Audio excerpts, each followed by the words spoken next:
आर्य, हमारे पुत्रों में संस्कार बिल्कुल वैसे आए हैं जैसे आप चाहते थे। रघुकुल के ये वंशज रघुकुल का पताका लहराने में सक्षम होंगे आर्य।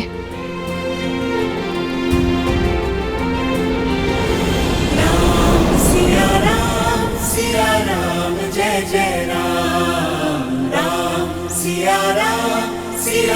मुझे इस धर्म संकट से निकालो सीते। सिया राम।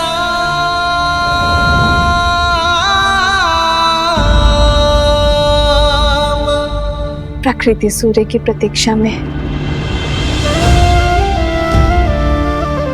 वो एक किरण जो अपने प्रकाश से उन्हें जीवन देती है, सोए हुए मन में ऊर्जा भरती है। सीते, आप मेरे वही सूर्य हैं आर्य। जीवन यात्रा में मेरी जीवन साथी भले ही भिन्न है, किंतु अंतर्मन, उसकी प्रसन्नता, उसकी दुविधा, वो तो साझा ही।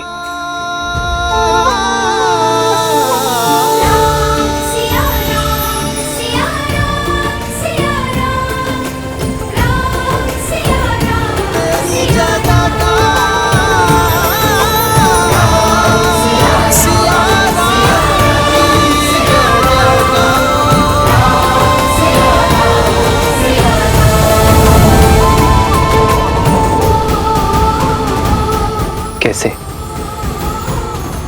कैसे भूल गया मैं सीते कि अंतर हमारी देह में है, किंतु हमारा मन तो साथ ही है।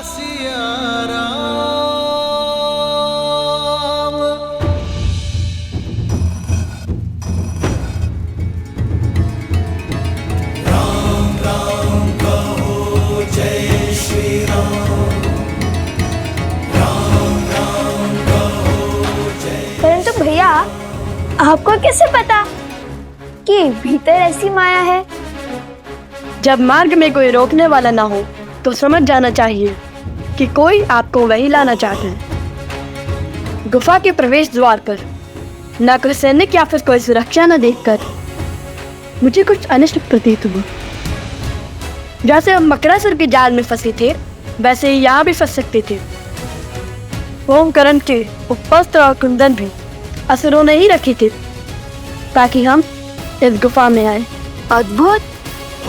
राजकुमार जैसी सोच और कौशल भी वैसा ही। कहीं नहीं जा सकोगे।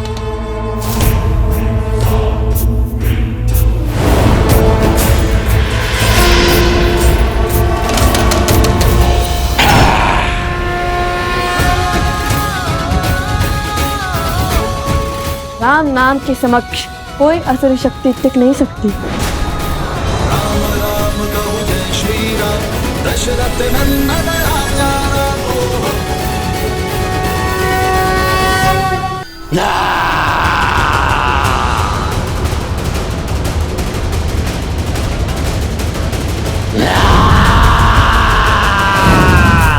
जय श्री राम।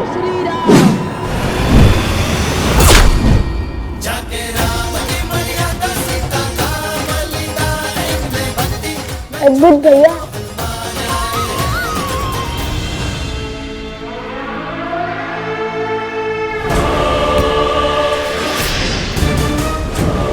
लव और कुश को मिथिला ले जाओ। सारी मिथिला के सामने कहना कि वन देवी ही सीता है। क्या हुआ? तुम्हें कुछ कहना है?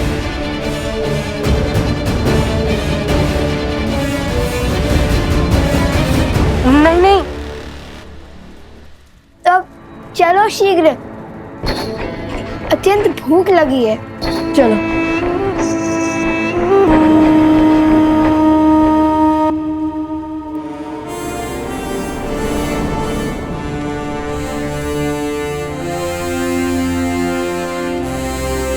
अश्वमेध यज्ञ की तैयारी आरंभ की जाए।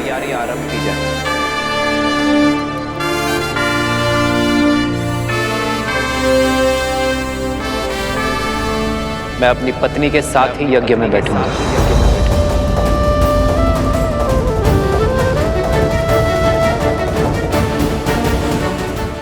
भैया दूसरा विवाह करेंगे? प्रभु, एक बार पुनः लोगों के मन में श्री राम के निर्णय को लेके प्रश्न उठ रहे हैं। जिस प्रकार अग्नि में प्रकाश और अंधकार दोनों ही तत्व व्याप्त होते हैं, उसी प्रकार मनुष्य के आत्म तत्व में सत्व और तमस दोनों ही गुण विराजमान होते हैं। जहां एक और सत्व प्रकाश और संतोष का द्योतक होता है,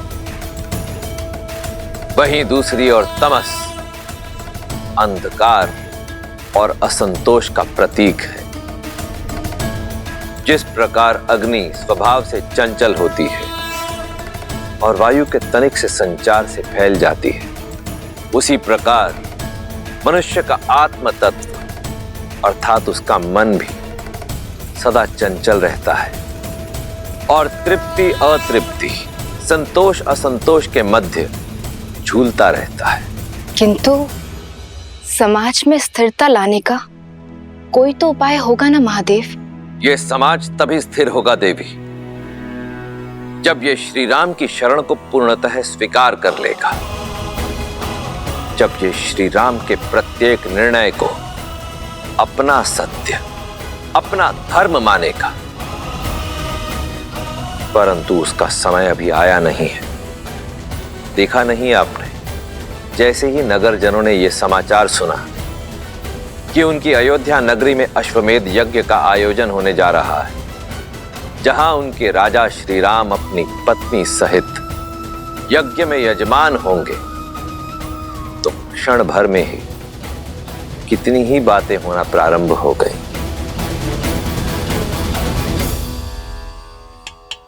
क्या कह रहे हो? जैसे इस मटके की टंकार कहती है कि ये खरा है, वैसे ही मेरी बात भी 100% सत्य है।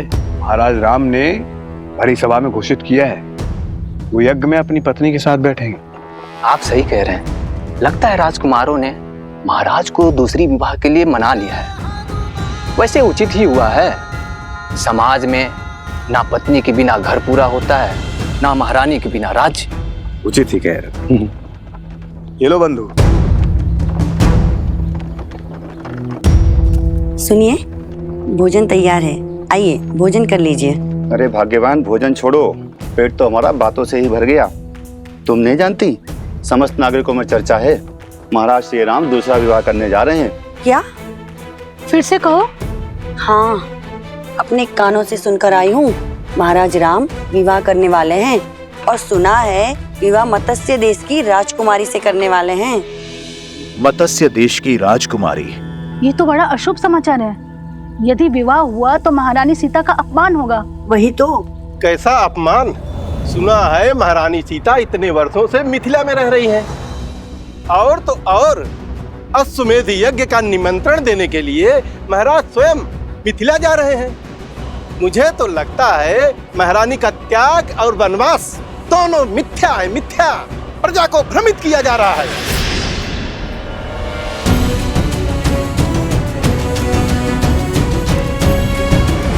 तुम्हारी सोच की भांति तुम्हें मिठाई भी भ्रष्ट है। हमारे राजा राम को झूठा कह रहे हो?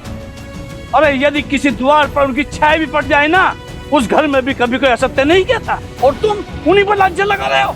बहिष्कार करो, बहिष्कार करो, बहिष्कार करो, बहिष्कार करो। बहिष्कार करने से पहले इसको इसके पापों का पुरस्कार तो मिलना चाहिए।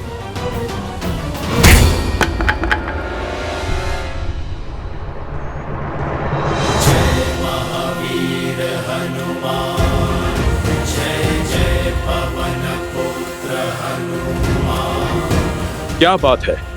पहले लोप अपवाद था और अब बात हिंसा तक आ गई। बस करो।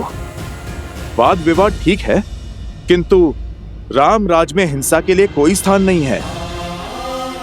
फिर चाहे वो प्रभु श्री राम के समर्थक ही क्यों ना हो। प्रभु का पथ तो न्याय और धर्म का है। तो ये कारण है संकट मोचन हनुमान के मुख पर संकट के भाव का। प्रभु, मैं जानता हूं कि आपने मुझे वेश बदलकर प्रजा के बीच इसलिए भेजा ताकि समाज में हो रही हर एक बात बिना किसी आवरण के आप तक पहुंचे प्रभु। परंतु प्रभु, किंतु तुम ये काज पुनः नहीं करना चाहते।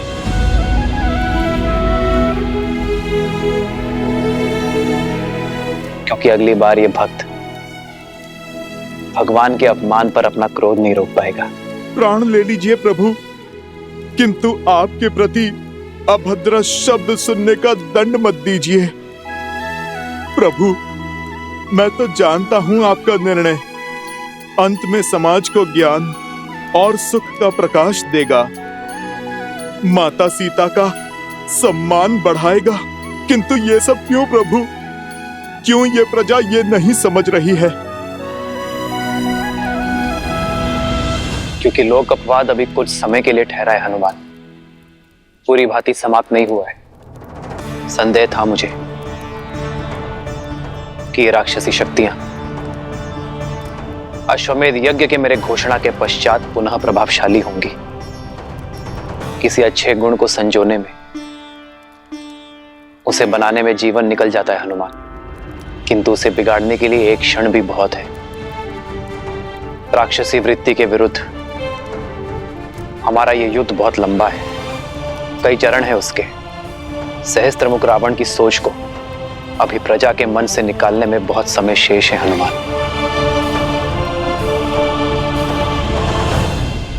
बहुत शुभ समाचार लाए हो भानासुर।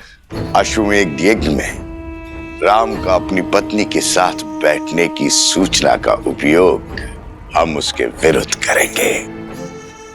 लोक अपवाद की जो अग्नि बुझ गई थी उसे फिर भड़काएंगे।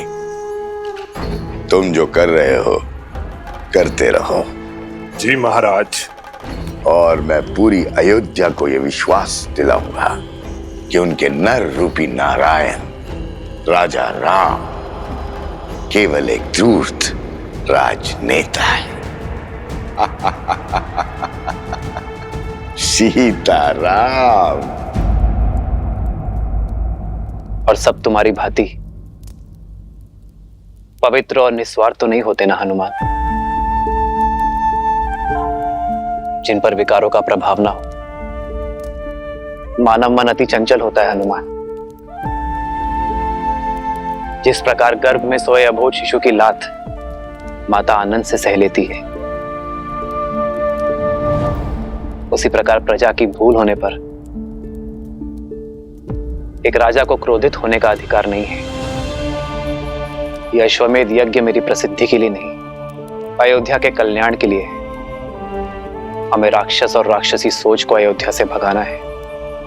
इस यज्ञ के पूर्ण होने पर कोई भी आसुर या आसुरी शक्ति अयोध्या में छुपकर नहीं बैठ पाएगी।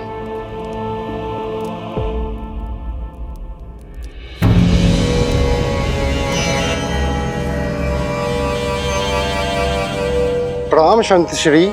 अरे बाबा आ गए। साधु बाबा की, साधु बाबा की।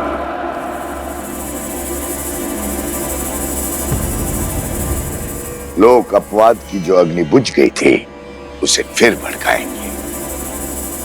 तुम जो कर रहे हो करते रहो। धर्मधारी राम पुजारी बाना बाबा की जय।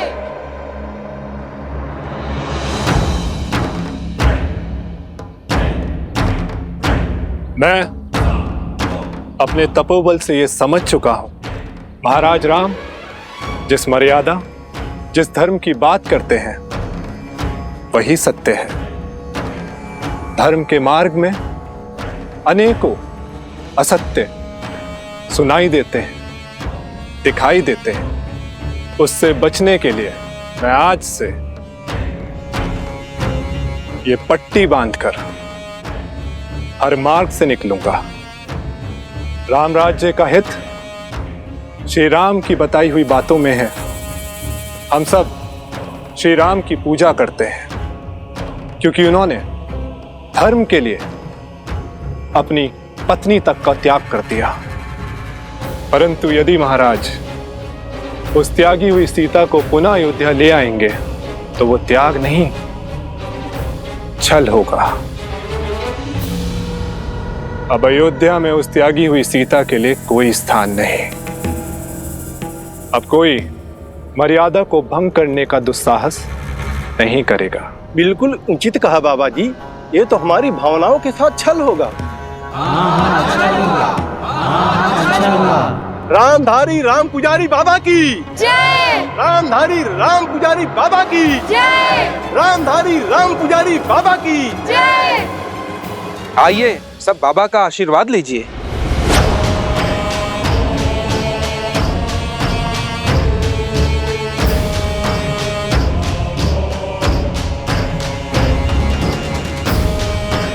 जय हो बाबा की।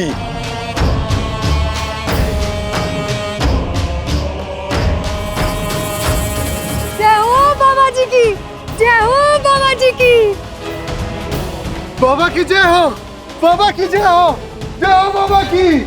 अब आगे क्या करना है महाराज? अब संध्या को भेष बदलकर अयोध्या में किसी और को समझाएंगे कि केवल सीता ही अयोध्या की महारानी हो सकती है और कोई नहीं। और यदि यही सत्य निकला तो महाराज ने अपनी महारानी के साथ ही यज्ञ में बैठने की घोषणा की है। सत्य कहा, परंतु एक सत्य ये भी है कि त्यागी हुई स्त्री कभी महारानी नहीं बन सकती। और जब दो सत्य टकराएंगे तब होगा महासंग्राम। महासंग्राम करते देखा है मैंने आपको, कभी शारीरिक तो कभी मानसिक। इतना सब कुछ सहकर भी इतने शांत कैसे रह लेते हैं आप प्रभु? मेरे मन का हर ज्वार सीता के वचन का विश्वास शांत करता है हनुमान। सीता और मेरी संतान के लौटने का प्रण मुझे प्राण देता है। और मैं ही क्यों, मेरी सीता भी तो उसी क्षण की प्रतीक्षा में है।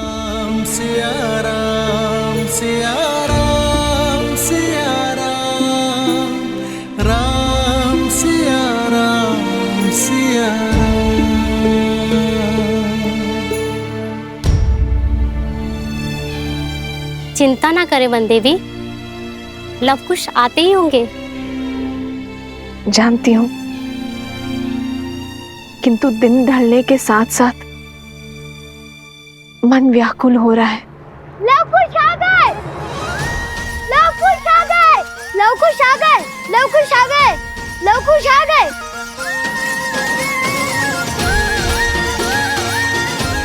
लव कुश की जय। लव कुश की जय। लव कुश की जय। लव कुश की जय। लव कुश की। लव कुश की। लव कुश की। लव कुश की।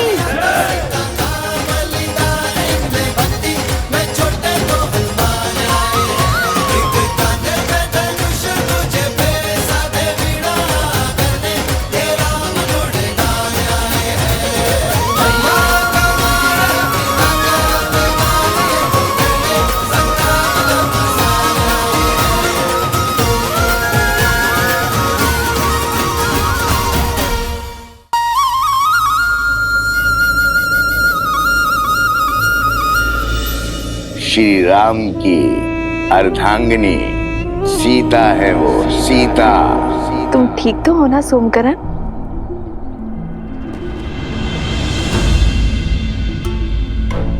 ये क्या कर रहे हो सोमकरण? उठो। ऐसे प्रणाम केवल गुरुजनों को किया जाता है। मैं वो आपको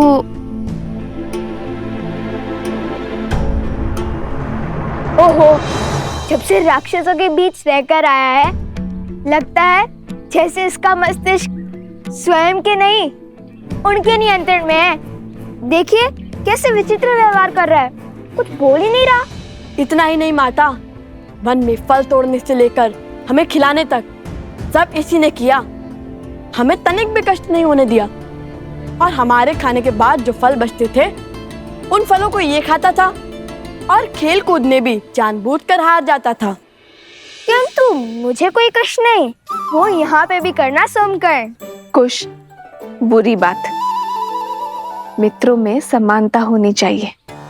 तुम दोनों ने उसके प्राण बचाए, कदाचित इसलिए इसका मन अनुग्रह से भर गया है। उचित कहा देवी। किसी महान राज्यों के महान राजकुमारों के भांति आपके पुत्रों ने मेरी रक्षा की ना, इसीलिए मैं आपको सम्मान देने आया हूँ। राजकुमार लव, राजकुमार कुश। ओहो, बस करो ये सम्मान करना, अन्यथा अगली बार सहायता नहीं करेंगे तुम्हारी। वैसे छवि और साहस तो राजकुमारों सा ही है, हमारे लवकुश का। महाराज जनक ने भी तो यही कहा था ना कि इन दोनों को देखकर उन्हें अयोध्या के राजकुमारों का स्मरण हो आया था।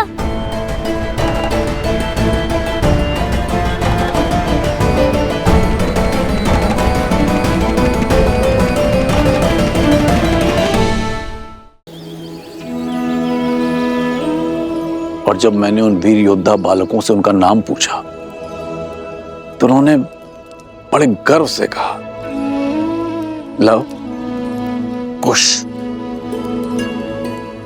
लव कुश? हाँ सुने, रूप में लव कुश, किंतु स्वरूप में जैसे स्वयं साक्षात श्री राम सामने खड़े, दो तन एक मन। घास के तिनके से एक भाग कठोर और तीखा, तो दूसरा भाग सरल और कोमल।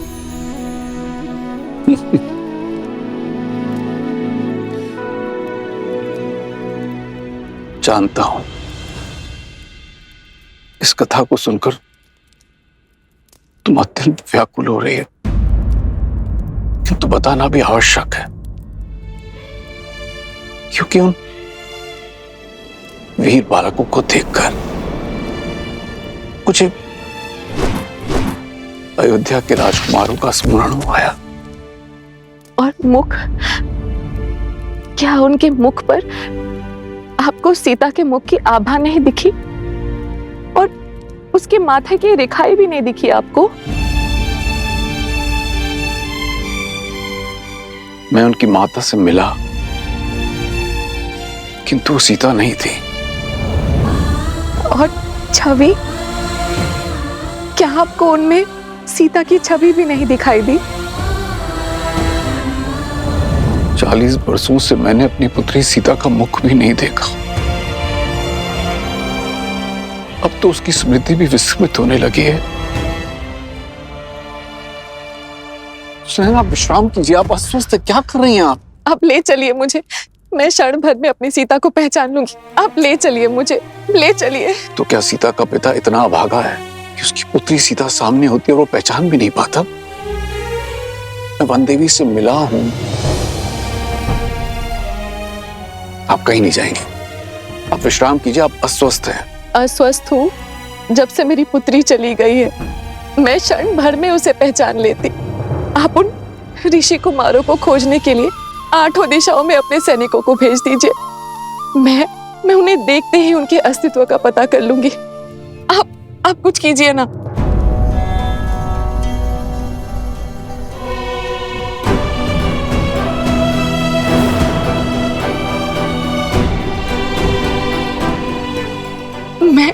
मैं खोजूंगी अपनी सीता को। हमें कहीं जाने की आवश्यकता नहीं पड़ेगी। मैं उन दोनों धनुर्धरों को यहाँ मिथिला लाने का प्रबंध करता हूं।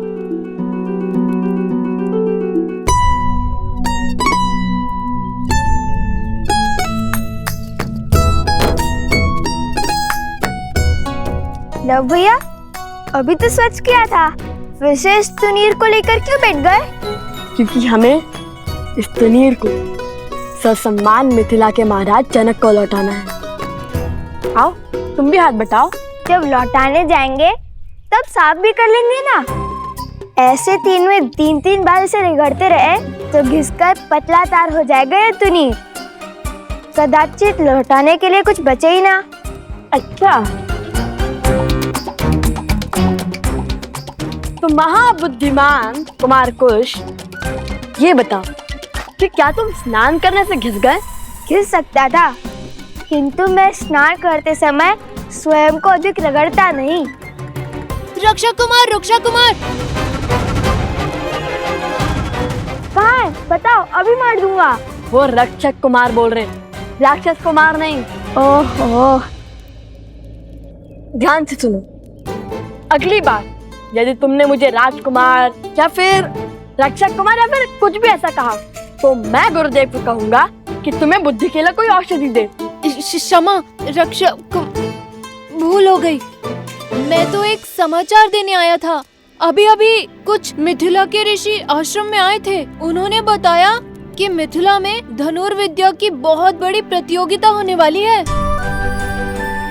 मैंने गुरुदेव से कहा कि तुम दोनों जैसे धनुर्धर तो 20 गांव में भी नहीं मिलेंगे। फिर गुरुदेव ने बताया कि तुम दोनों अवश्य उस प्रतियोगिता में भाग लेने जाओगे।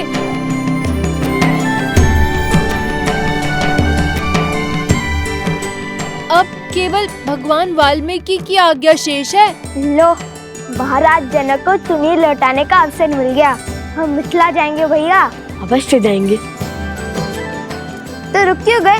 सुनील स्वच्छ करते हैं, अन्यथा मिथिला नरेश कहेंगे कि भेंट को सम्मान से नहीं रख पाए हम। हाँ अवश्य।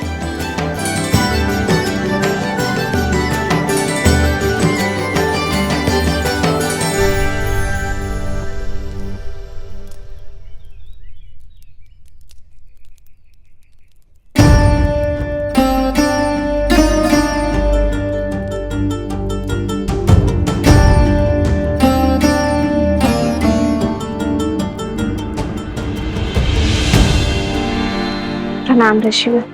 कल्याण हो। शब्दों में नमन, किंतु मुख मुद्रा में मनन। वन देवी, सबसे पहले तो मेरा धन्यवाद स्वीकार कीजिए। आपके पुत्रों ने मेरे भाई सोमकर्ण को बचाकर हम पर बड़ा उपकार किया है।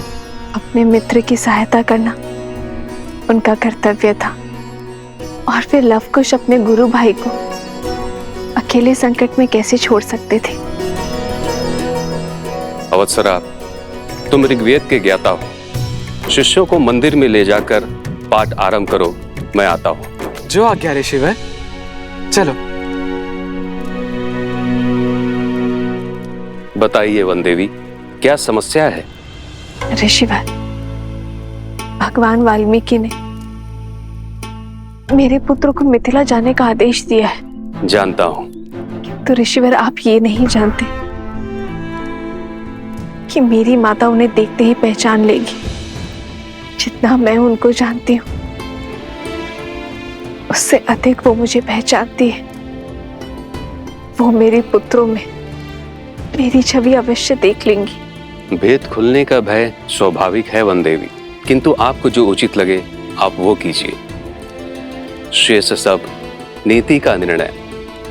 जब बीज के अंकुरित होने का समय आता है तो उसे भूमि से बाहर आने से कोई रोक नहीं सकता। ठीक उसी बीज की भांति होते हैं वो गुण जो लवकुश के रक्त में है।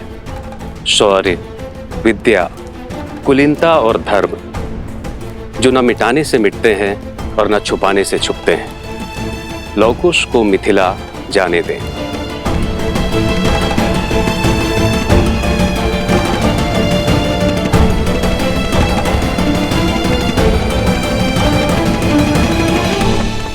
मिथिला स्वयं जाना आवश्यक है प्रभु। केवल निमंत्रण ही तो है, कोई भी जा सकता है। नहीं आर्यसुमन, मिथिला जाने का कारण केवल निमंत्रण नहीं है। मिथिला मेरी प्रतीक्षा कर रही है। सीता के साथ जो हुआ उस पर मिथिला ने कोई आपत्ति नहीं की। यदि अब यह जमाता निमंत्रण देने नहीं पहुंचेगा तो उनका मन विचलित हो सकता है, और फिर मिथिला में मेरी सीता की स्मृतियां बसी हैं। मिथिला की वो गलियां, वो आंगन, वो बाग, वो उपवन, वो सभा मैं पुनः देखना चाहता हूं आर्यसुमंत। जहां मेरी सीता पली बढ़ी, जहां मैं उससे मिला। वर्षों से मैंने मेरी सीता को नहीं देखा है। आपके माता पिता का आशीष लूंगा तो मेरे मन को थोड़ी ठंडक पहुंचेगी। प्रभु, मेरी भी प्रबल इच्छा है वहां पर जाने की। मेरी तो सदा से ही इच्छा थी उस पावन भूमि को देखने की जिसने इस संसार को और मेरे प्रभु श्री राम को माता सीता दी। प्रभु, आपके आशीर्वाद से आज ये मेरा स्वप्न भी पूरा हो जाएगा। ये कोलाहल कैसा है?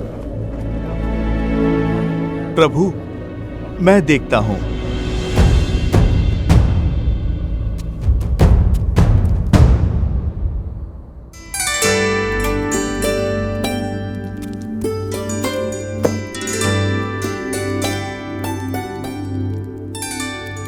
मार्ग इतना भी लंबा नहीं है कुछ। मार्ग तो फल्गु तक का भी इतना लंबा नहीं था, किंतु लंबा हो गया था ना।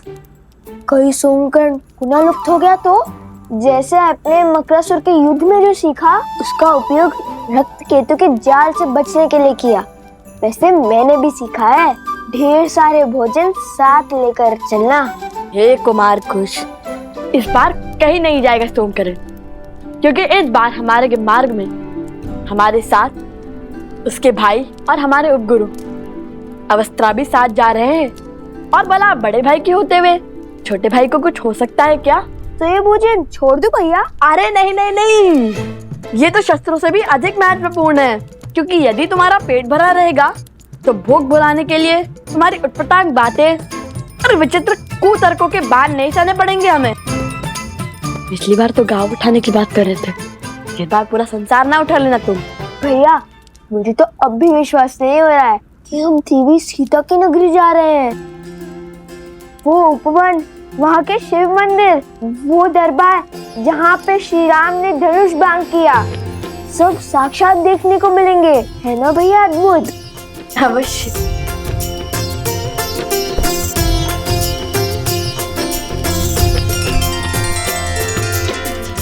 जो आपका कार्य है आप वो कीजिए और नीति को अपना कार्य करने दें।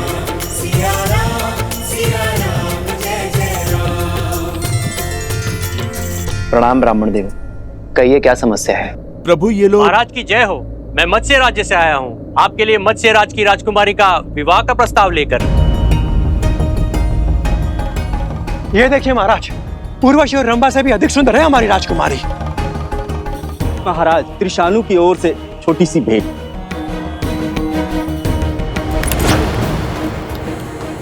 हमारे महाराज तो धन के साथ आपको अपने राज्य का चौथा भाग भी देने के लिए सज्ज है श्री राम।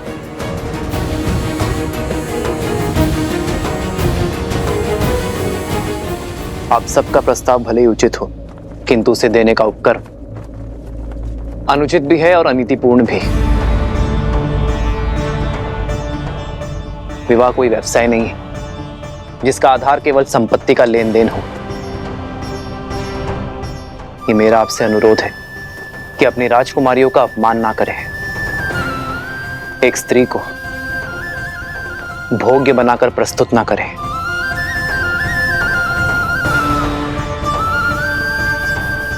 अपना वर चुनने का अधिकार केवल स्त्री का होता है। अपनी राजकुमारियों का स्वयंवर आयोजित कीजिए। यदि मेरी विवाह की इच्छा होगी तो मैं स्वयंवर में भाग लेने अवश्य आऊंगा। धन्य है आप श्री राम, आपके शब्दों ने हमें हमारी भूल का आभास करवाया। आपके आदेश का पालन अवश्य होगा। धन्यवाद। आप सब बड़ी दूर से आए हैं, कुछ दिनों के लिए अयोध्या में विश्राम आदि करके ही लौटिएगा। आज्ञा दे।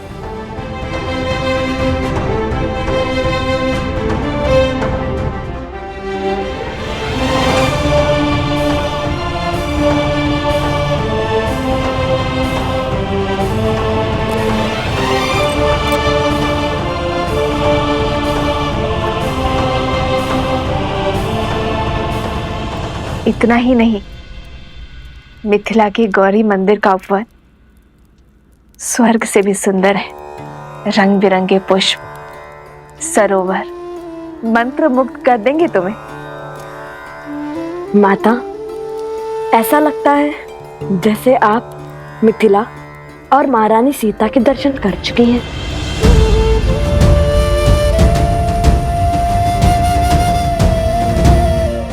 हाँ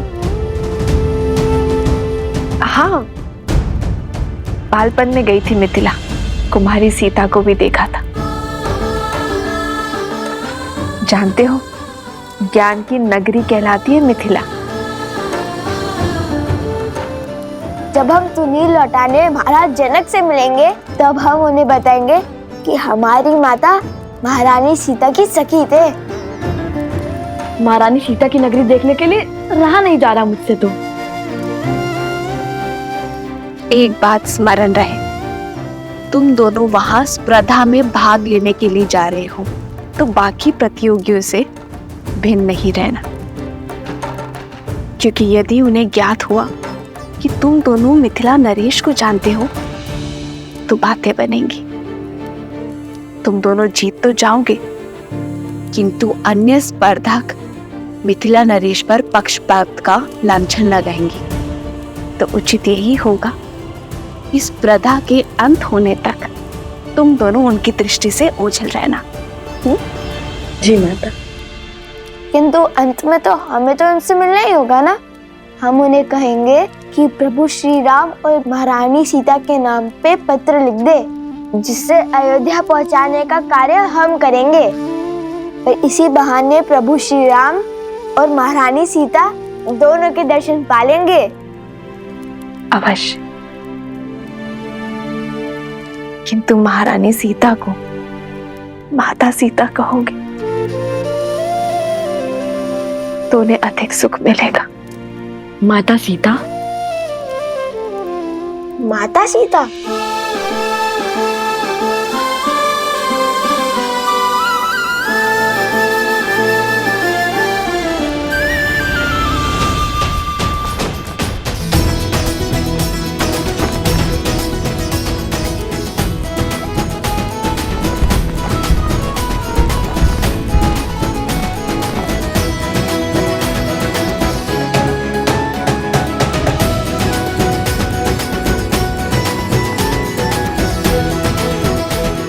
ठीक है भैया, कितना भव्य आयोजन लगता है। कहाँ से लोग इस प्रतियोगिता में भाग लेने आ रहे हैं। माता ने जैसे बताया था बिल्कुल वैसा ही है मिथिला का प्रवेश द्वार।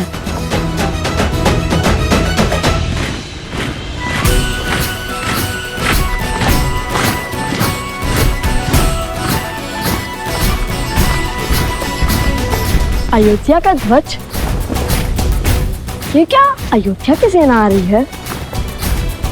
सेना नहीं, ये महाराज के रक्षक हैं। ये तो अयोध्या की सेना की केवल एक टुकड़ी है। अर्थात? वो देखो, महाराज का रथ, उनका छत्र।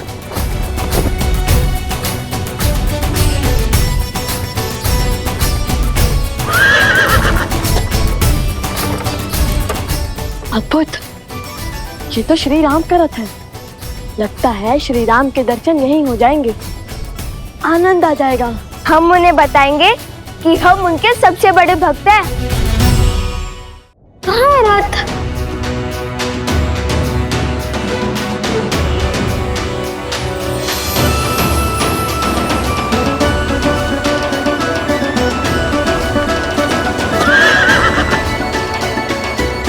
जय श्री राम।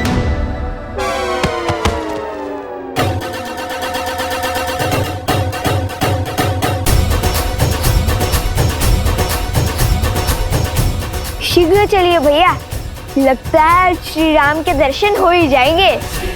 अवश्य।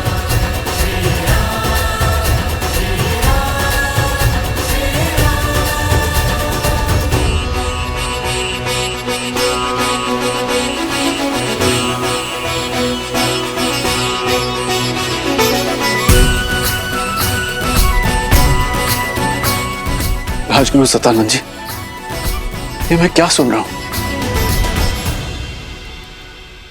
क्या ये सत्य है कि श्री राम जी स्वयं मिथिला पधार रहे हैं? 100% महाराज, ये रक्षक टुकड़ी अयोध्या नरेश महाराज श्री राम की है, जो सदैव महाराज की यात्रा के साथ ही होती है।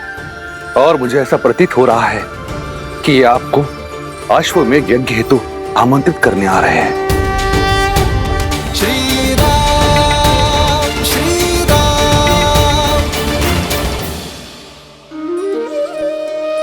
तब तो ये संकेत और समाचार दोनों अत्यंत शुभ हैं। कदाचित आज यहां वो होने जा रहा है जो कभी किसी ने नहीं सोचा होगा। भ्राता कुशाध्वज, अयोध्या नरेश के विशेष स्वागत का प्रबंध किया जाए और कोई ये ना भूले कि वो हमारे जमाता भी हैं। क्षमा महाराज, किंतु मिथिला की राजकुमारी आपकी पुत्री का त्याग करने वाले का कैसा स्वागत सत्कार।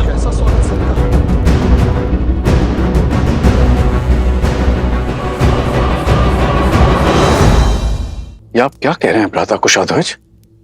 क्षमा महाराज, किंतु सत्य ही तो कह रहे हैं मेरे पति, और मुझे पूर्ण विश्वास है कि महारानी सुनैना वो भी राम के आगमन से खुश नहीं होंगी। जिस व्यक्ति ने हमारी पुत्री का त्याग कर दिया अपनी प्रजा के मनोहार के लिए, ऐसे व्यक्ति को जमाता का सत्कार क्यों मिलना चाहिए महाराज?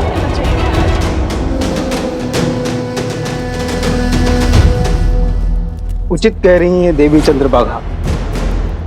महाराज अयोध्यापति को किसी विशेष स्वागत का अधिकार नहीं है।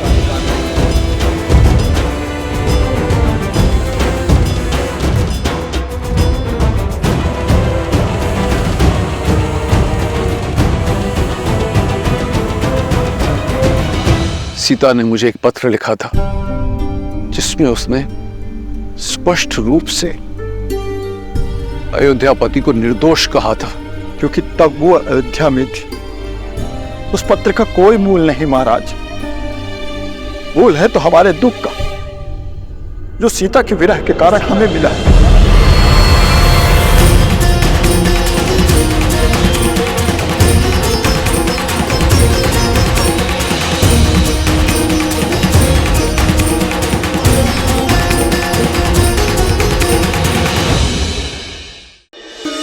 भ्राता कुशाध्वज, अयोध्या नरेश के विशेष स्वागत का प्रबंध किया जाए।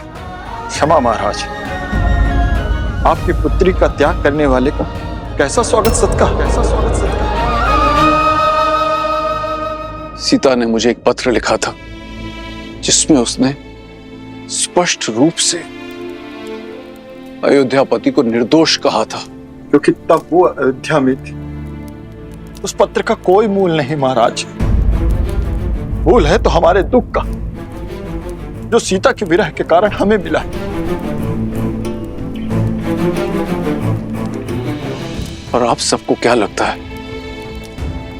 कि उस विरह की चोट स्वयं राम ने नहीं सही होगी? कदाचित आप सब नहीं जानते, किंतु मैं अपने जमाता को, उनके धर्म को, उनके त्याग को भली भांति जानता हूं। राजा महाराजाओं की अनेक पत्नियां रखने की प्रथा है कौशल राज में, किंतु इतने वर्ष बीत जाने के पश्चात भी क्यों उन्होंने दूसरा विवाह नहीं किया? क्यों अयोध्या की महारानी का सिंहासन अभी तक रिक्त है? कभी आपने सोचा? क्योंकि राम कोई साधारण व्यक्ति नहीं है। आज नहीं तो कल उनके इस निर्णय का कारण भी हम सब जान जाएंगे,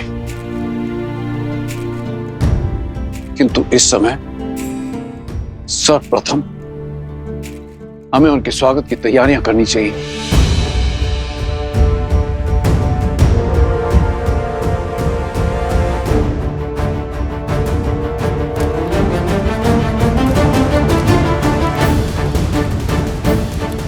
ये हमारा आदेश है।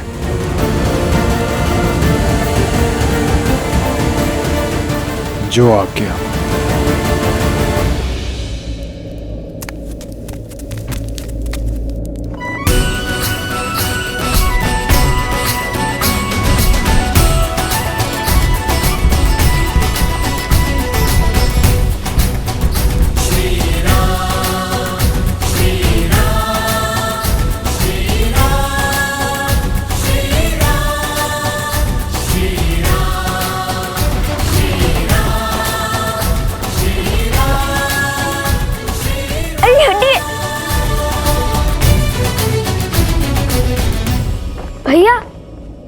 रथ में तो कोई नहीं है।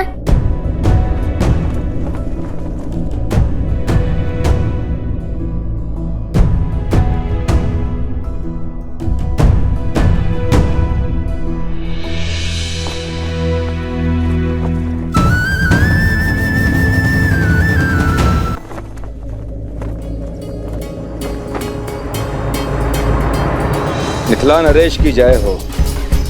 मैं जानता हूं महाराज, आप श्री राम की बाट जो रहे थे, किंतु प्रभु की इच्छा कुछ और थी। वो शीघ्र ही यहाँ उपस्थित होंगे, किंतु अन्य मार्ग से। अरे वो देखो, महाराज जनक श्री राम अवश्य ही उनके साथ होंगे।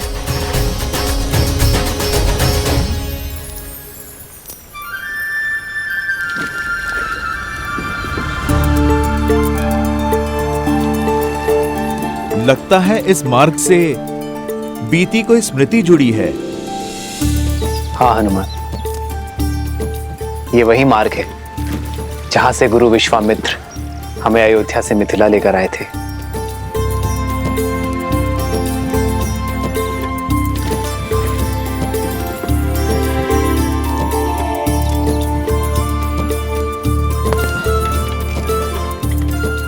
हनुमान, ये मिथिला का पिछला भाग है। सदा धीर रहने वाले प्रभु तनिक अधीर लगते हैं। हो भी क्यों ना, कहीं जाकर किसी को धन्यवाद जो कहना है। यदि प्रवेश द्वार से आते तो नियम और स्वागत के बंधन विलंब कर देते हैं। मैं मिथिला में सर्वप्रथम किसी और के दर्शन का अभिलाषी। ऐसा कौन सा स्थान है जहां जाने के लिए आप इतने आतुर हैं?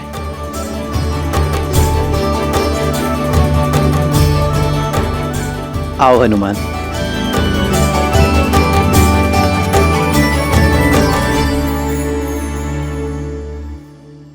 ये रहा महाराज जनक का प्रवास। तुम्हें कैसे पता कि ये राजमहल है? किसी राजा के महल सा लगता तो नहीं।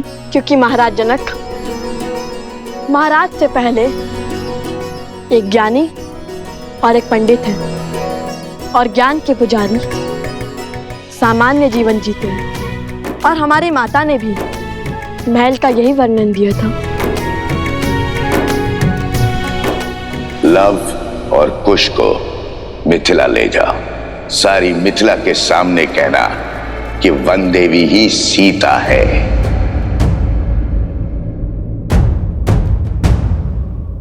भैया, हम भीतर नहीं जा सकते। माता ने कहा था स्पर्धा से पहले महाराज से नहीं मिलना। अरे हाँ, स्पर्धा के बाद विजेता की भांति भेंट करेंगे हम महाराज जनक से।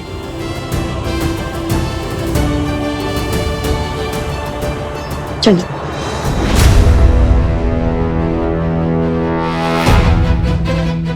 कौन हो तुम और हमें देखकर मुड़े क्यों? और ये महाराजा जनक का तुनीर तुम्हारे पास क्या कर रहा है? महाराज जनक ने हमें स्वयं दिया था जब हम राक्षसों से युद्ध कर रहे थे, और इसे ही तो लौटाने हम मिथिला आए हैं। मूर्ख समझते हो? अवश्य ही ये तुनीर तुमने चुराया है।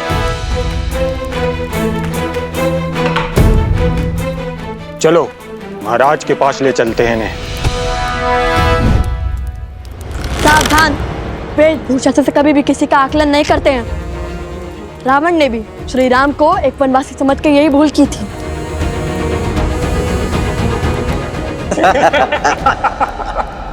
भैया, माता का आदेश भूल गए? अब तुम्हें ज्ञात होगा कि माटी में स्नान किसे कहते हैं।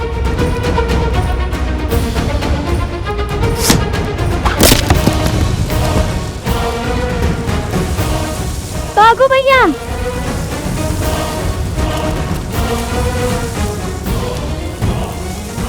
पकड़ो उन्हें।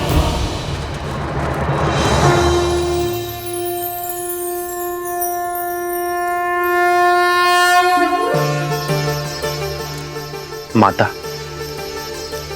मैं आपसे कुछ मांगने नहीं, आपको धन्यवाद देने आया हूं। आपके इसी दिव्य मंदिर में, आप ही के छत्र छाया में मैं अपनी सीता से पहली बार मिला था।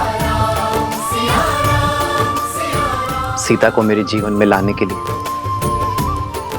उसे मेरी जीवन संगिनी बनाने के लिए धन्यवाद माता। सब सुख तो पा लिया मैंने,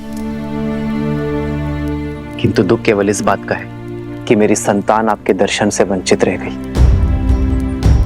किंतु मुझे पूरा विश्वास है कि शीघ्र ही वो भी आपके द्वार पर होंगे। तो ये है वो स्थान जहां आने के लिए प्रभु इतने व्याकुल थे। हनुमान, आओ निमंत्रण देने चलते हैं।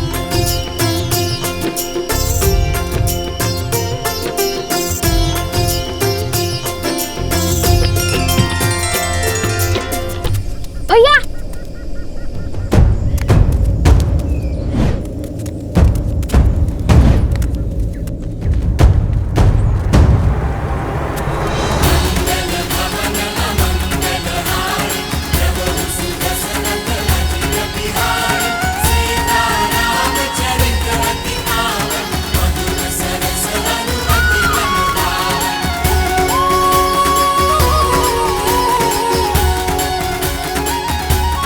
ये बालक कौन है हनुमान? होंगे मिथिला के बालक प्रभु, पर आप देखिए कितने तेज हैं। माता सीता की भूमि में जो है,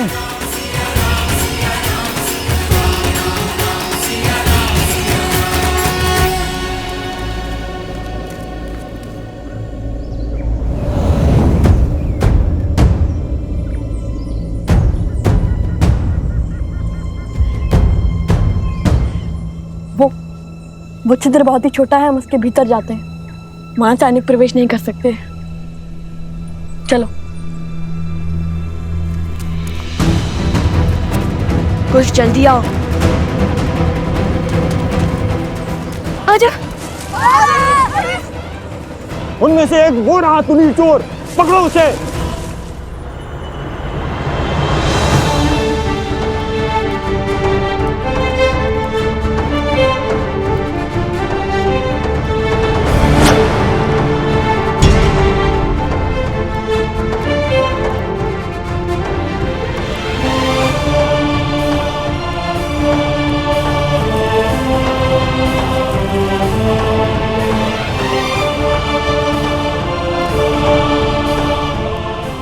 रहने दीजिए महाराज।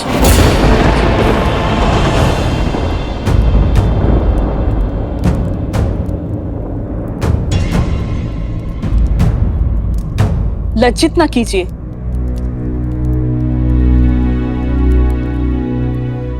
मेरी धर्म पत्नी की चाची श्री हैं आप, मेरी माता समान, और अपनी माता का सम्मान करना पुत्र का कर्तव्य होता है। वो कर्तव्य, वो धर्म मिथिला के जब माता पुत्री सीता के पति का था।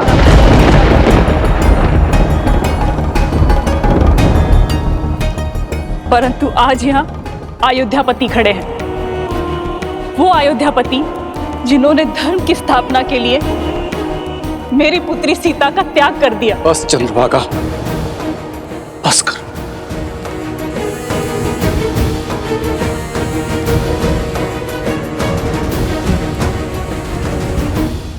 माता को मन की व्यथा कहने दीजिए महाराज, हृदय की पीड़ा को ना बताया तो वो घाव बन जाती है। कितने महान है ना आप, फिर से यहाँ महानता जताने का अवसर खोया नहीं आपने।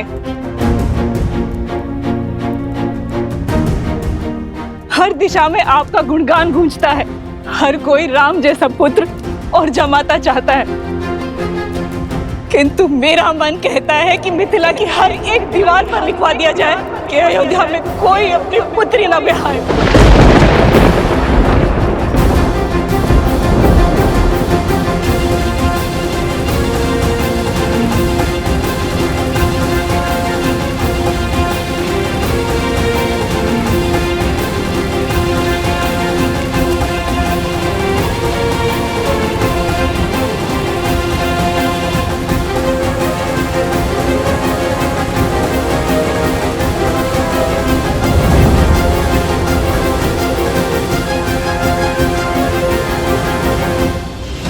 क्या माता सुनैना भी इसीलिए नहीं आई स्वागत करने? वो भी मुझसे क्रोधित होंगी ना? वो अस्वस्थ हैं, चल फिर भी नहीं सकते। हाँ, हूं मैं आपसे क्रोधित श्री राम।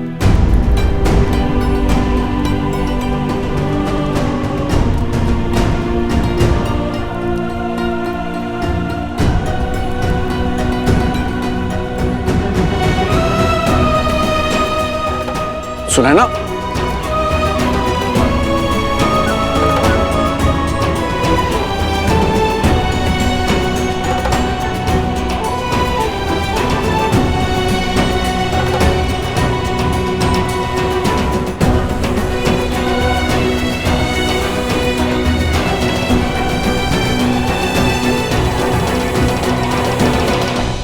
कन्या के विवाह के पश्चात केवल कन्या ही वर के घर की नहीं हो जाती, जमाता भी कन्या के माता पिता के पुत्र बन जाते हैं।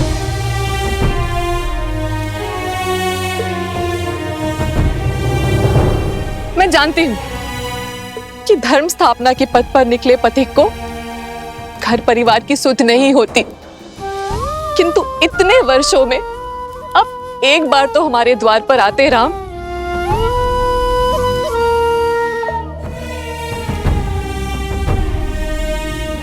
कैसे आता माँ? कहां से लाता इतना साहस?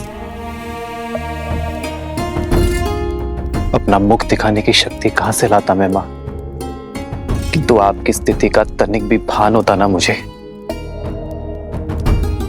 तो मैं शीघ्र अति शीघ्र यहां आ जाता। और कोई बहाना है आपके पास?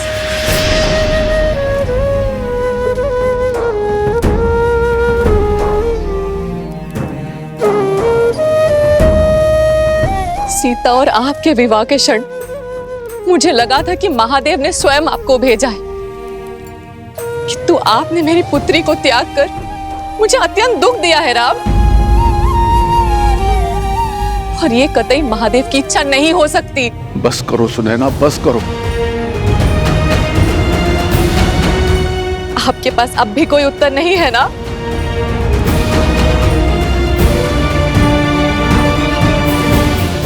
कभी कभी उत्तरदायित्व के बोझ तले उत्तर दब जाते हैं माँ।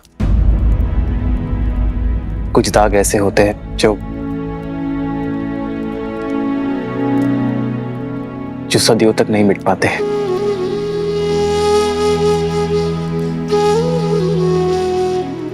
मैं यहां कुछ बोलने नहीं,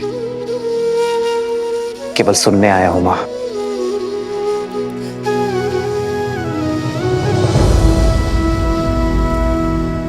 एक माँ के मन का भार उतारने आया हूं मैं माँ।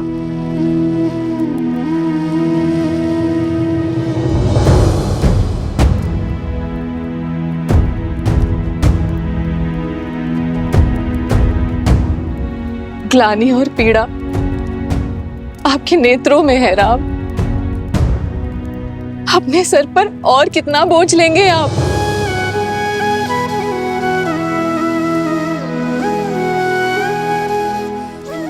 धन्य है आप जो स्वयं के पक्ष में आपको किसी प्रमाण की आवश्यकता नहीं है।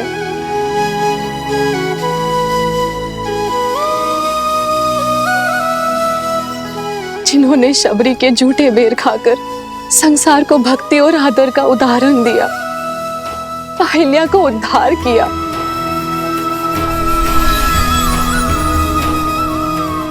ताड़का को मोक्ष दिया,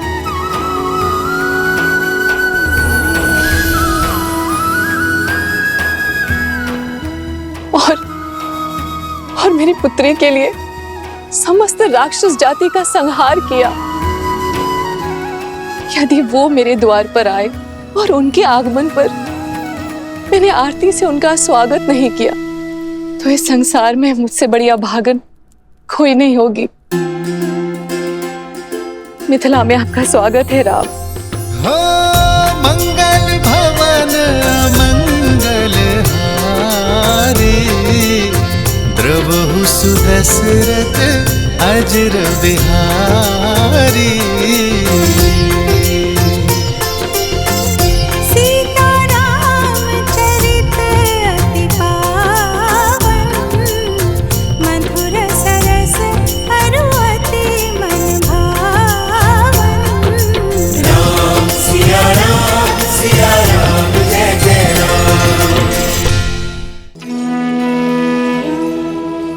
तो वही स्थान है जहाँ देवी सीता, नहीं, माता सीता और प्रभु श्री राम मिले थे। वो भी पहली बार।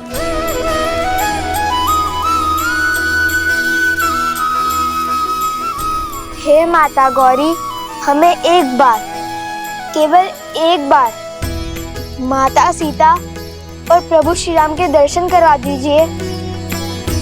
ये हमारी विनती है।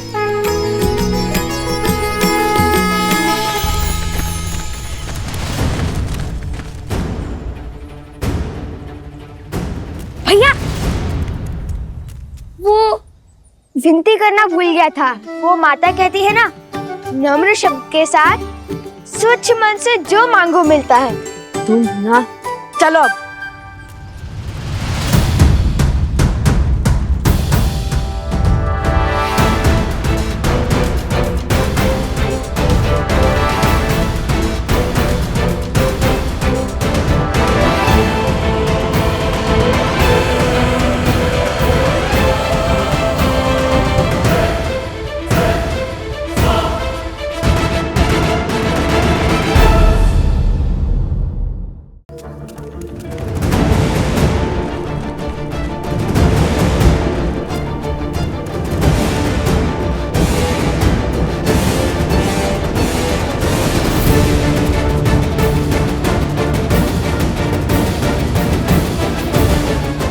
सावधान, बाईं ओर।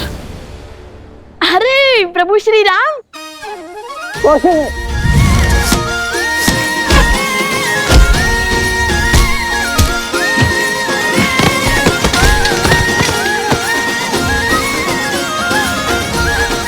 भागो भागो।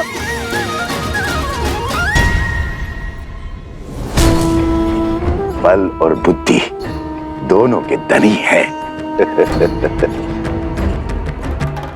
पर बेचारे कितने दुखी होंगे जब अपने आराध्य श्री राम का सत्य जानेंगे। सिया राम की कहानी दर्द से भरी प्रेम कहानी।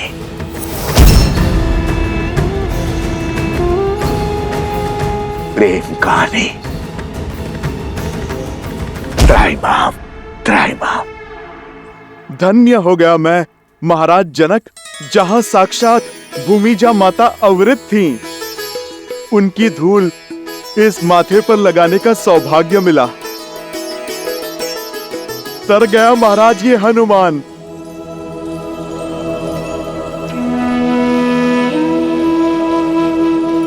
धन्यवाद तो मुझे आपका करना चाहिए। आपने दुख के भवन में डूबी मेरी सीता को तब संभाला था जब आस का हर दिया बुझने जा रहा था।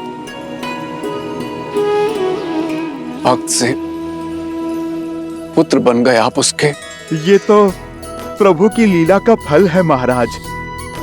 इनकी भक्ति ने एक मरकट को महावीर और माता के प्रेम ने पुत्र बना दिया। मैंने सुना है अयोध्या में अश्वमेध यज्ञ का आयोजन होने जा रहा है। ये राज्य वृद्धि का उचित मार्ग है। उद्देश्य राज्य की नहीं, धर्म और मर्यादा की वृद्धि है महाराज। वो मर्यादा जो जीवन के हर क्षेत्र, हर पड़ाव में चाहिए, फिर चाहे वो बलिदान हो या भोग विलास।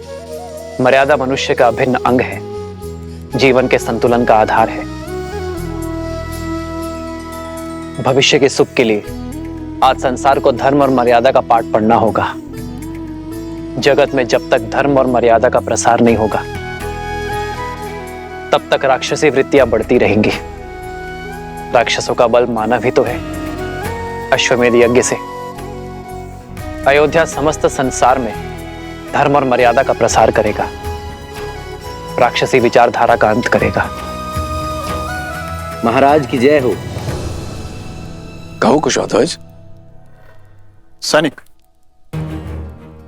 महाराज, 4 बालक ऋषि कुमार का भेष धरकर नगर में घूम रहे थे तो वो चोर। ये आपका तुनीर चुराकर भाग रहे थे।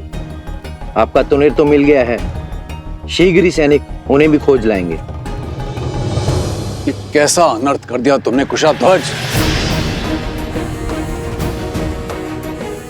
बालक चोर नहीं है, वीर है वो। ये तुनीर मैंने स्वयं उन्हें अपने हाथों से दिया है।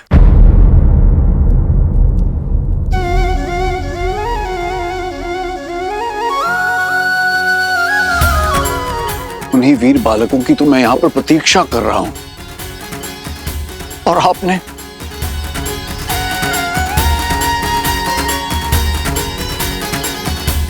अपने सैनिक लेकर जाइए और उन बालकों को खोजकर सम्मान पूर्वक मेरे पास लेकर आइए। जो आज्ञा महाराज।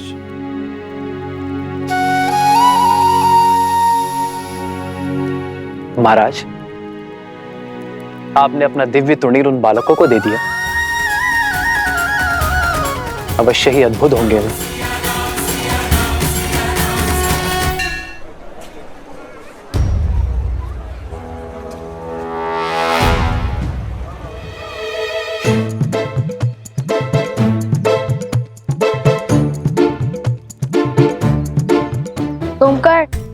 सोमकर, हाँ, हमारे स्पर्धा जीतने तक इससे काम चलाओ।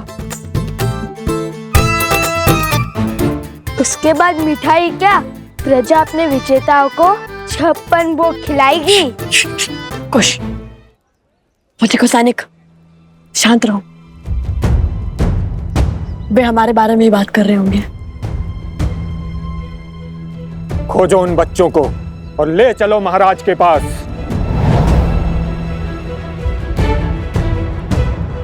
भैया, कहा था ना, तुनीर इतना साफ मत कीजिए। यदि मलिन होता तो किसी को कुछ पता नहीं चलता। अब क्या करे? लगता है पूरी सेना हमारे पीछे पड़ गई है। अब तक श्री राम से तो मिल ही लेते हम।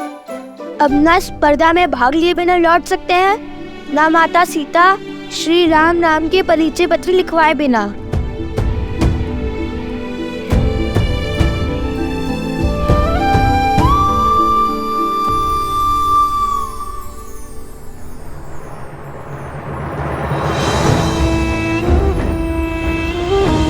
लकड़हारी,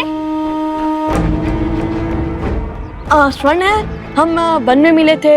स्मरण है। आपका बैल और आपकी बैलगाड़ी दोनों ही आश्रम की सेवा में हैं। धन्य हो भगवान, धन्य हो। इसका अर्थ है कि मेरा दान सिद्ध हो गया। जी हाँ। क्षमा करना, मैंने आप लोगों की वार्तालाप सुन ली थी। सैनिकों से बचने के लिए और स्पर्धा में भाग लेने के लिए अपना भेष बदल लो। ये तो उचित विचार है, किंतु हम वेश कैसे बदले? हमें तो कोई माया भी नहीं आती।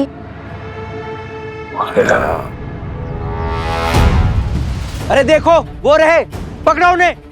भागो।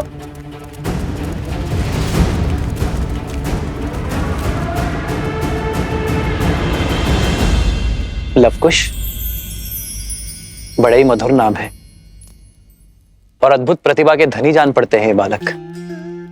आपके सैनिक तक उन्हें पकड़ नहीं पाए।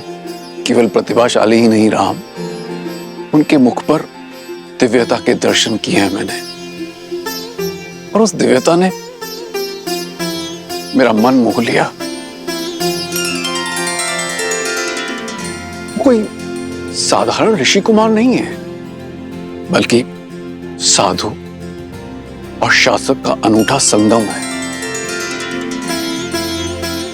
हर माता अपनी संतान को ऐसे संस्कार नहीं दे सकती, और वो भी तब जब सर पर पिता की छाया न, तब तो ये कार्य और भी अधिक कठिन हो जाता है।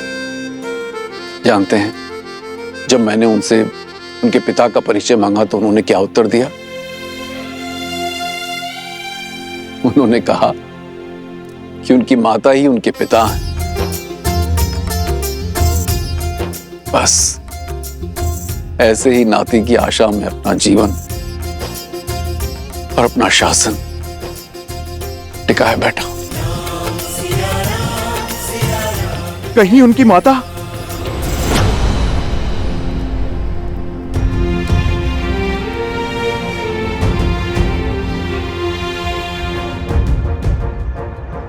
इतनी बड़ी स्पर्धा, इतने आगंतुकों का स्वागत, और ऊपर से ऋषि कुमार। नगर के कोने कोने में फैल जाओ, शीघ्र उन्हें पकड़ के महाराज के समक्ष प्रस्तुत करना है, समझे? वो देखो, वो रहे, पकड़ो इन्हें।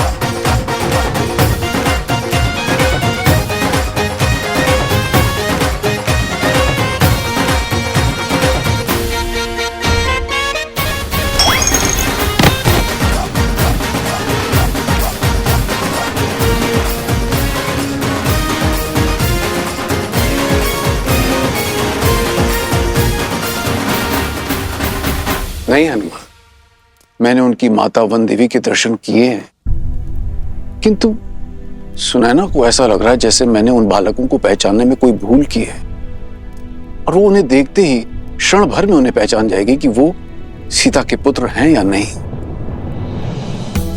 और इस स्पर्धा का आयोजन भी इसीलिए किया जा रहा है। मन भी विचित्र माया है।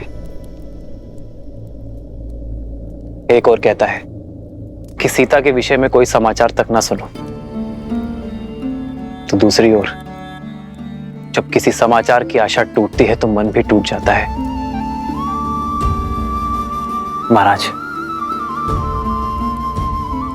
कृपया मेरे और सीता के तप को भंग मत कीजिए। इतने वर्षों से सीता से भिन्न रहकर जो मैंने पाया है, उसकी मर्यादा मत छीनिए महाराज। राजन, अपने पद की सीमा लांघ कर कुछ कहना चाहता हूं। इस स्थिति में अब आप दूसरा विवाह कर लीजिए। आने वाली नववधू को महाराज जनक और महारानी सुनैना अपनी पुत्री की भांति प्रेम मान सम्मान देंगे। कोई आपके विरुद्ध अपवाद नहीं करेगा। अश्वमेध यज्ञ के लिए निमंत्रण देने आया था गुरुवर, और अश्वमेध यज्ञ सपत्नी ही किया जाता है। जब आप अयोध्या पधारिएगा तो स्वयं मेरी पत्नी को देखिएगा।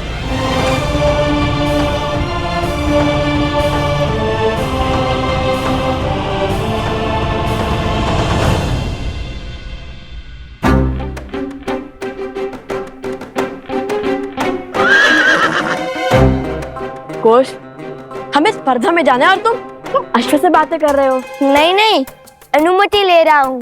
कैसे अनुमति? इस पर सवार होकर सीधे स्पर्धा में जाने की। कौन है? कौन है वहां?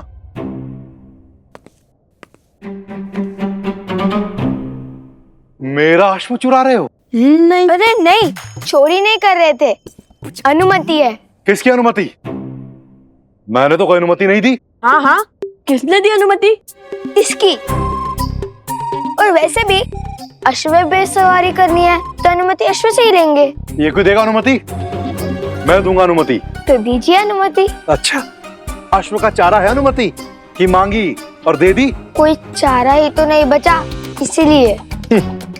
ये देखो, बहुत सारा चारा है। वो चारा नहीं। कोई चारा नहीं। मेरा अश्व चुरा रहे हो और अनुमति मांग रहे हो। निर्लज्ज, चोर। अरे चोरी नहीं की, अनुमति है। अपना अश्व से पूछ लीजिए। मैंने मांगी थी अनुमति और उसने कर कर हाँ किया। अभी सिखाता हूं तुम्हें अश्व की भाषा। सोमवीर, डंडा लाओ, चोर है बाहर। अरे चोर, अरे सिपाहियों, पकड़ो चोर, आओ पकड़ो चोर, चोर, चोर।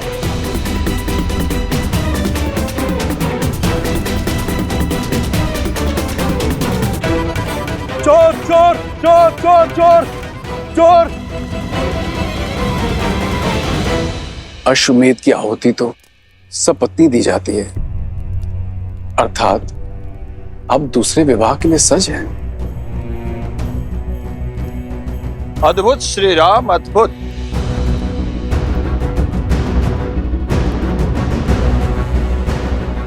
सपत्नी यज्ञ में बैठने के लिए, अपने कर्मों से संसार को तारने के लिए आपने दूसरे विवाह का निर्णय ले लिया। पर मैं आपका अपमान नहीं करना चाहता। मैं बस ये सूचित करने आया हूं कि स्पर्धा की तैयारी संपूर्ण हो चुकी है। कल से स्पर्धा प्रारंभ कर सकते हैं।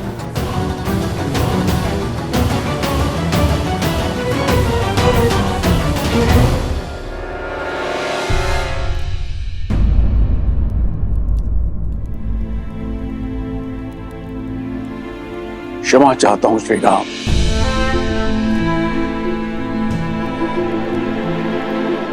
आप तो जानते ही हैं, छोटे भाई अपनी भावनाओं को नहीं संभाल पाते। आशा करता हूं कि आप इस अपमान को अपने मन से नहीं लगाएंगे। नहीं महाराज, मुझे उनके नेत्रों में, उनके शब्दों में अपमान नहीं, अपनी भतीजी की पीड़ा का दुख दिखा। उनका भाव समझता हूं मैं महाराज। मैं तो भाव विभोर हूं। ये देखकर कि सीता से कितना प्रेम करते हैं वो, उन्होंने मेरा अपमान नहीं किया है महाराज, केवल अपनी मन की पीड़ा को व्यक्त किया है। धन्य हैं आप श्री राम, धन्य है।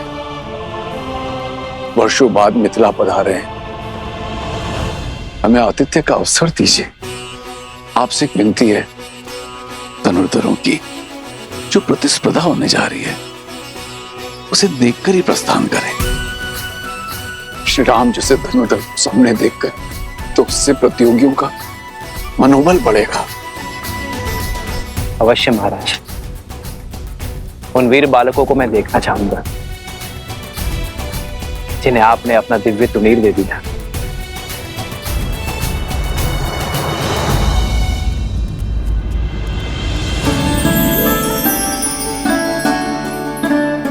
धन्यवाद।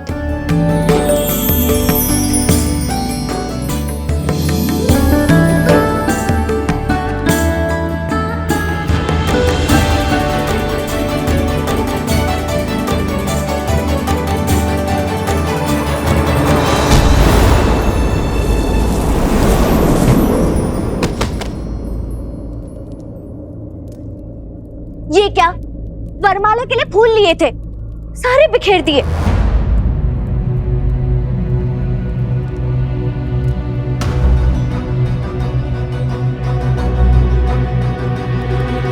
क्षमा करना देवी। क्षमा नहीं, दंड मिलेगा। आपका विवाह है? नहीं तो वरमाला बनानी थी। किसके लिए? मेरे लिए। आपका विवाह नहीं तो फिर वरमाला क्यों? चोर चोर चोर चोर चोर!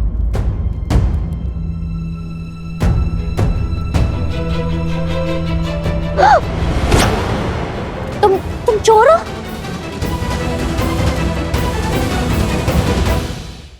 तुम चोर हो? आपको हम चोर लगते हैं? जो जैसे दिखता है वैसा होता नहीं है। जैसे आप वधू नहीं हो और वरमाला आपकी है, वैसे। देखिए, हमें जाने दीजिए। हमें कार्य संपन्न करना है और उसी उद्देश्य से तो हम मिथिला आए थे। और ये सैनिक तो भ्रमित है। हमें जाने दीजिए। एक शर्त पर। हम आपकी सारी शर्त मानते हैं, छोड़ दीजिए। ये मेरी वरमाला। देखिए, ये मेरा वचन है, संध्या तक आपके लिए वरमाला लाऊंगा और वर भी। छोड़ दीजिए। सुनो, कृपा कीजिए देवी। हम श्री राम के भक्त हैं, प्राण जाए पर वचन न जाए। अरे वो रहे चोर! अरे सिपाहियों पकड़ो! सैनिकों पकड़ो, भागे जा रहा है। बड़ी विचित्र बालक है, पर राम भक्त। तो ये चिंता है आपको, कहीं लवकुश का सामर्थ्य उन्हें उद्दंडी और अविचारी ना बना दे। हाँ ऋषिवर, जब व्यक्ति शक्तिशाली हो जाता है तो अनुचित पग पड़ने की संभावना होती ही है, और लवकुश के सर पर राज्य के साथ साथ धर्म का भार भी आने को है।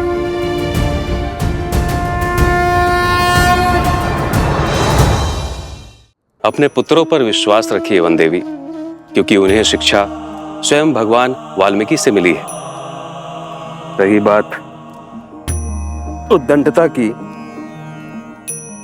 तो ये आयु का दोष है जो धीरे धीरे गंभीरता में बदल जाएगी। गृहस्थ जीवन की गंभीरता धारण करने से पहले ये आवश्यक है कि मनुष्य थोड़ा विनोद और उद्दंडता का परिचय प्राप्त कर ले।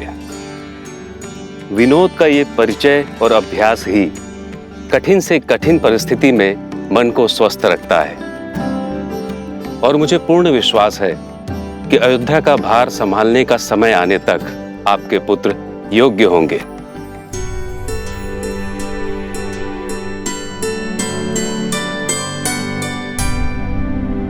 ऋषिवर, क्या भगवान वाल्मीकि लवकुश को अयोध्या लेकर जाएंगे?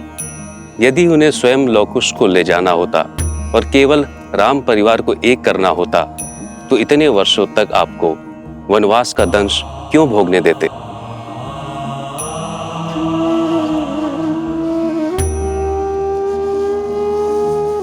अर्थात यहाँ प्रश्न केवल श्री राम के साथ भेंट का नहीं है,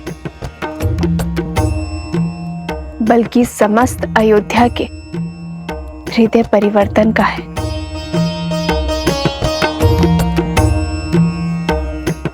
भगवान वाल्मीकि और उनकी शिक्षा पर विश्वास रखिए।